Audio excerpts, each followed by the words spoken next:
Assalamualaikum warahmatullahi wabarakatuh. Shalom, Om Swastiastu, Namo Buddhaya, salam kebajikan. Halo semuanya, di sini saya akan memaparkan mengenai digital marketing dari pertemuan pertama hingga pertemuan ketujuh. Sebelum saya masuk ke dalam pembahasan digital marketing, izinkan saya memperkenalkan diri.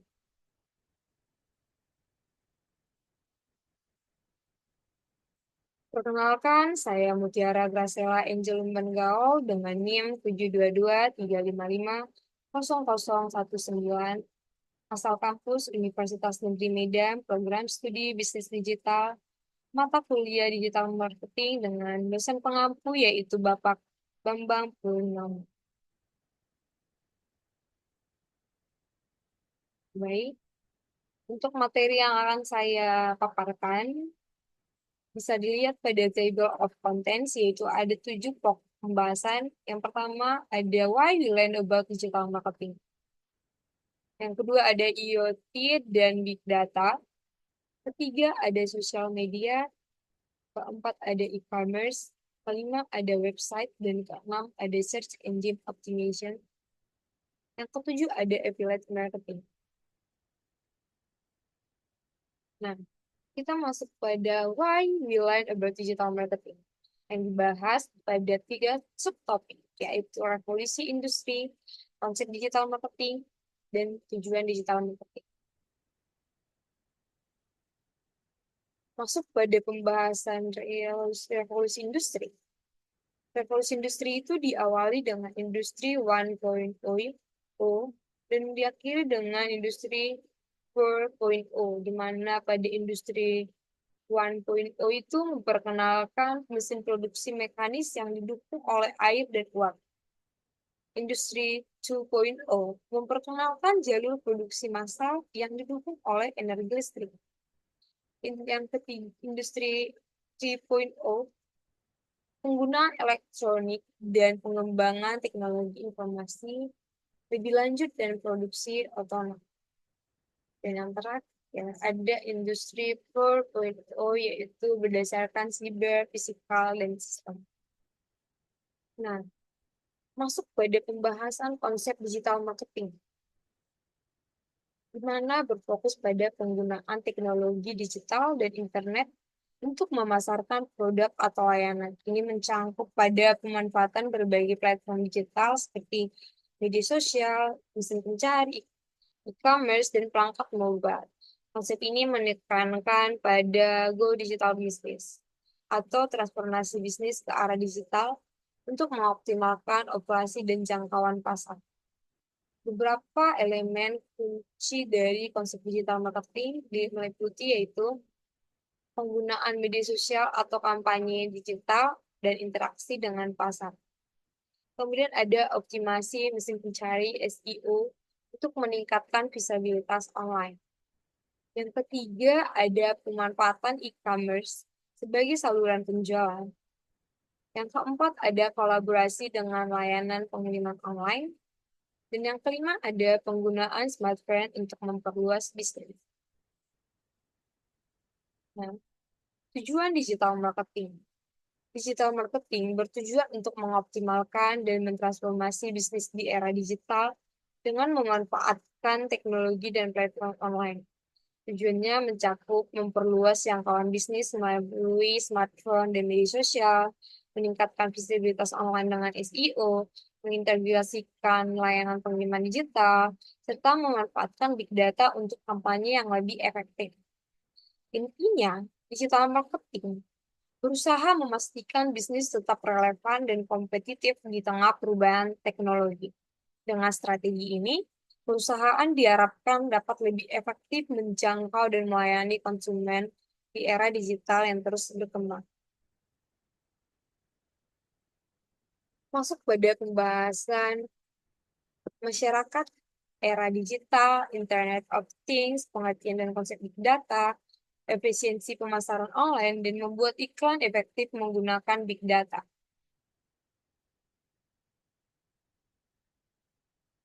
Masyarakat era digital di perubahan Society akan membawa inovasi ekonomi dan sosial yang lebih mendalam. Ini menggambarkan bagaimana masyarakat berkembang dari tahap yang paling sederhana hingga menjadi masyarakat yang sangat terhubung dan cerdas di era digital saat ini. Adanya level intensitas informasi yang tinggi, penggunaan teknologi informasi, dan kemampuan pertukaran data digital yang cepat dan jarak yang jauh. Nah, Internet of Things. Internet of Things ini didefinisikan sebagai sebuah penemuan yang mampu menyelesaikan permasalahan yang ada melalui penggabungan teknologi dan dampak sosial. Selain itu, IoT digambarkan sebagai infrastruktur global untuk memenuhi kebutuhan informasi masyarakat. Selanjutnya, pengertian dan konsep big data. Big data merujuk pada volume dan data yang sangat besar, beragam, dan kompleks yang dihasilkan oleh berbagai sumber digital. Dalam konteks pemasaran ini, konsep big data itu meliputi pengumpulan data pelanggan dari berbagai touchpoint digital. Kemudian adalah analisis data dalam jumlah besar untuk menemukan pola dan wawasan. Kemudian ada efisiensi pemasaran online. Nah, efisiensi pemasaran online ini mengacu pada kemampuan untuk memaksimalkan hasil pemasaran digital dengan menggunakan sumber daya seperti waktu, u- uang, dan teknologi digital.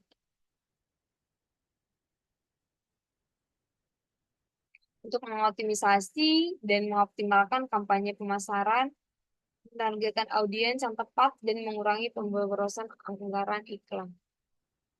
Masuk pada sosial media. Sosial media ini sudah tidak asing lagi kita dengar atau kita gunakan dalam kehidupan sehari-hari. Sosial media ini adalah platform digital yang memungkinkan pengguna untuk berinteraksi, berbagi konten, dan membangun komunitas online. Sosial media mencakup platform seperti YouTube, Instagram, TikTok, dan sosial media lainnya. Nah, kenapa kita perlu menggunakan sosial media dalam marketing?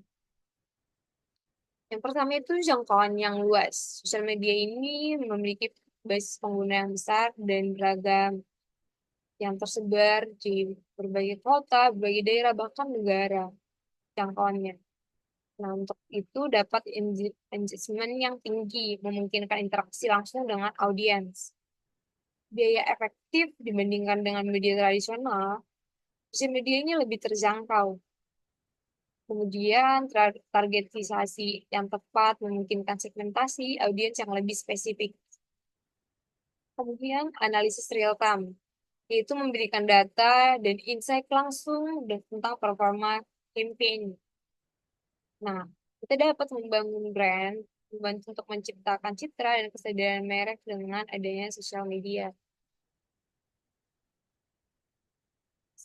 Sebelumnya sudah disinggung mengenai beberapa yang dari keuntungan menggunakan sosial media, kemudian ada membuat brand, meningkatkan brand, membangun citra.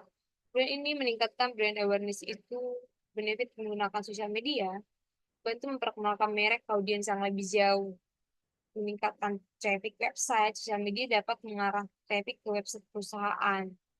Kemudian meningkatkan penjualan, di mana berpotensi meningkatkan konversi dan penjualan. Kemudian membangun hubungan dengan pelanggan, memungkinkan interaksi langsung, dan membangun loyalitas. Selanjutnya, mendapatkan insight pasar, memahami preferensi dan perilaku pelanggan. Selanjutnya, meningkatkan customer service, menyediakan platform untuk pelayanan pelanggan yang lebih responsif. Masuk ke dalam pembahasan e-commerce. E-commerce itu electronic commerce. Secara umum, itu kegiatan bisnis atau perdagangan jasa yang berhubungan erat dengan konsumen, manufaktur, internet service provider, dan pedagang perantara. Intermediaries dengan penggunaan media elektronik. e-commerce yang mungkin sering kita gunakan ada Tokopedia, Shopee, Lazada. Nah, perkembangan internet user di Indonesia sudah sangat pesat. Itu membuat perkembangan e-commerce juga di Indonesia. Untuk jenis-jenis transaksi e-commerce ada B2B. B2B itu transaksi antar bisnis. Kemudian ada B2C, bisnis ke konsumen, C2C, konsumen ke konsumen, dan C2B, konsumen ke bisnis. Dapat dilihat ada manfaat e-commerce seperti yang tampilkan. Nah, manfaat e-commerce bagi ekonomi masyarakat. E-commerce memiliki banyak manfaat dan juga tentunya ada dampak negatif. Untuk strategi burning money yang digunakan oleh startup e-commerce seperti memberikan diskon, ongkir gratis, meningkatkan valuasi perusahaan di mata investor. Kemudian, tentunya e-commerce ini memiliki manfaat baik bagi organisasi, pelanggan, bagi masyarakat. Untuk dampak negatifnya, itu risiko pencurian data, informasi rahasia, kemungkinan kehilangan kesempatan bisnis akibat gangguan sistem. Kemudian ada risiko peretasan, potensi campaign yang negatif dari kompetitor, dan mungkin kerugian akibat kesalahan atau kerusakan sistem. E-commerce ini tentunya membuka peluang bisnis dan membantu mendongkrak pertumbuhan ekonomi nasional. Masuk kepada materi pembahasan kelima, yaitu website. Apa sih itu website? Website, halaman yang berisi informasi dalam format HTML, diakses melalui protokol HTTP, dan ditampilkan melalui web browser. Biasanya kita saat men-search atau mencari informasi, mungkin kita diberikan langsung atau ke website, yang dimana itu berisi informasi dan dengan berbagai tipe-tipe website. Ya, ada tiga tipe website, yaitu website statis, konten yang jarang diperbarui, biasanya ini informasi yang tetap. Kemudian ada website dinamis, itu diperbarui secara berkala seperti web berita, blog, dan toko online. Website dinamis ini memiliki halaman back-end untuk mengedit konten. Kemudian ada website interaktif yang memungkinkan interaksi antara pengguna seperti contohnya forum dan blog. Biasanya pada forum dan blog, pengguna dapat beradu argumen, berbagi pikiran, yang memungkinkan interaksi. Kita masuk pada pembahasan yang keenam, yaitu ada SEO atau Search Engine Optimization. SEO itu upaya untuk meningkatkan trafik dari sebuah website yang dilakukan dengan mengoptimalkan kinerja setiap konten agar dapat muncul di posisi teratas pada mesin pencari search engine. Sebelumnya sudah kita singgung mengenai SEO dan juga traffic, website. Nah, SEO ini melibatkan berbagai teknik dan strategi untuk membuat website itu lebih menarik bagi mesin pencari dan pengguna, termasuk dalam optimalisasi konten website, perbaikan struktur dan teknik website, kemudian penggunaan kata kunci yang tepat, peningkatan kualitas backlink, dan meningkatkan pengalaman pengguna. Untuk komponen utama SEO ada one page SEO, yaitu optimalisasi konten dan struktur website. Kemudian ada off page SEO, yaitu backlink dan faktor eksternal. Kemudian ada technical SEO, yaitu kecepatan loading, mobile friendliness. Nah, keyword research dan implementasi. Kemudian pada SEO itu terdapat link building. Itu adalah upaya membuat atau menyebar backlink di website lain. Untuk strategi SEO, itu dapat menggunakan penggunaan kata kunci yang tepat, optimalisasi judul dan meta description, pembuatan konten berkualitas dan relevan, atau struktur URL yang SEO friendly, dan internal dan eksternal linking. Ada beberapa tools atau teknik dari SEO, yaitu ada Google Analytics, Google Search, konsul, alat riset kata kunci, ana, alat analis, alat analisis backlink, teknik audit SEO, monitoring perangkat dan performa.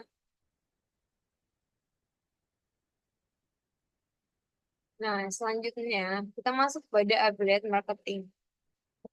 Pembahasan yang ke materi ketujuh. Affiliation marketing ini atau afiliasi pemasaran adalah praktik di mana penerbit digital atau situs web mempromosikan pengecer online yang menghasilkan komisi berdasarkan penjualan atau prospek yang dihasilkan iklan untuk pengecer online. Dengan affiliate marketing, hanya perlu bekerja satu kali, yaitu memasukkan link ke website, kemudian mendapatkan penghasilan setiap kali ada yang melakukan transaksi melalui link tersebut. Ini disebut dengan passive income. Contohnya mungkin seperti pada aplikasi X, di mana sering terdapat ataupun media sosial lainnya, sering terlihat ada aplikasi pemasaran untuk membagikan link-link e-commerce, di mana link-link itu jika nantinya diklik dan melakukan transaksi, akan mendapatkan penghasilan. Untuk cara kerja affiliation marketing dapat dilihat seperti pada layar. Nah, kita dapat menarik kesimpulan dari materi pertama hingga materi ketujuh. Digital marketing itu merupakan evolusi strategis dari pemasaran tradisional yang muncul sebagai respon terhadap revolusi industri 4.0, di mana pemasaran dilakukan melalui platform digital, mencapai target pasar secara lebih efektif dan terukur. Konsep ini mengintegrasikan berbagai elemen penting seperti media sosial untuk engagement dan brand awareness, e-commerce untuk transaksi digital, website sebagai presence digital utama, SEO untuk meningkatkan visibilitas online, serta affiliate marketing untuk memperluas jangkauan bisnis. Didukung oleh teknologi Internet of Things, IoT, dan analisis big data, digital marketing memungkinkan bisnis untuk melakukan targeting yang lebih presisi, mengukur hasil real time, dan membangun hubungan lebih personal dengan konsumen, dan beradaptasi dengan perkembangan teknologi dan perubahan perilaku konsumen di era digital saat ini. Berikut kesimpulan yang dapat saya tarik dari pemaparan materi yang pertama hingga ketujuh mata kuliah digital marketing. Terima kasih atas perhatiannya. Salam.